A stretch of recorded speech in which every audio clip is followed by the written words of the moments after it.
বুধবার দেশের নৌবাহিনীকে শক্তিশালী করার জন্য 3টি যুদ্ধ জাহাজ উৎসর্গ করেছেন প্রধানমন্ত্রী নরেন্দ্র মোদী। নৌবাহিনী আইএনএস সুরাত, আইএনএস নীলগিরি এবং আইএনএস ওয়াঘাসির 3টি নতুন প্রাণঘাতী যুদ্ধ জাহাজ পেয়েছে। প্রধানমন্ত্রী নরেন্দ্র মোদী এই 3টি যুদ্ধ জাহাজকে নৌবাহিনীতে অন্তর্ভুক্ত করেছেন। এ প্রসঙ্গে প্রধানমন্ত্রী বলেছেন, একবিংশ শতাব্দীর নৌবাহিনীকে শক্তিশালী করার লক্ষ্যে একটি বড় পদক্ষেপ। এই প্রথমবার একটি ডেস্ট্রয়ার, একটি ফ্রিগেট এবং একটি সাবমেরিন একসাথে চালু হচ্ছে। সবথেকে গর্বের বিষয় হলো এই 3টি অস্ত্রই দেশীয়। প্রধানমন্ত্রী নরেন্দ্র মোদী বলেন, 15ই জানুয়ারি সেনা দিবস হিসাবে পালিত হয়। তিনি প্রত্যেক সাহসী ব্যক্তিকে স্যালুট করেন, যারা দেশকে রক্ষা করার জন্য নিজের জীবন উৎসর্গ করেছেন, এবং ভারত মাতার রক্ষায় নিয়োজিত প্রত্যেক সাহসী যোদ্ধাকে অভিনন্দন জানান তিনি।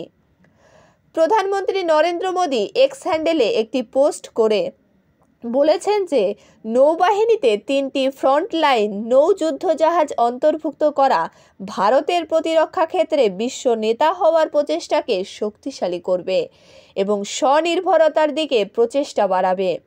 নৌবাহিনীতে 3টি বড় যুদ্ধজাহাজের যোগদানকে একটি ঐতিহাসিক উপলক্ষ বলেও অভিহিত করেছেন তিনি। আইএনএস নীলগিরি হল প্রজেক্ট 17A স্টিলথ ফ্রিগেট ক্লাসের শীর্ষযোগ্য আপগ্রেড উপস্থাপন করে।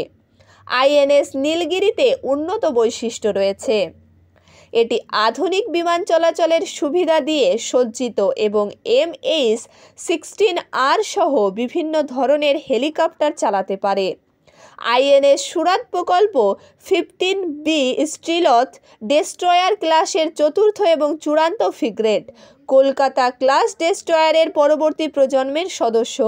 এর নকশা এবং সক্ষমতা রয়েছে। আইএনএস ওয়াঘাসির হল প্রজেক্ট 75 এর অধীনে স্করপেনি শ্রেণীর ষষ্ঠ এবং চূড়ান্ত ফ্রিগেট। 3টি যুদ্ধজাহাজই সম্পূর্ণরূপে ভারতে ডিজাইন ও নির্মিত হয়েছে এবং প্রতিরক্ষা উপস্থাপন খাতে দেশটির ক্রমবর্ধমান দক্ষতাকে তুলে ধরে।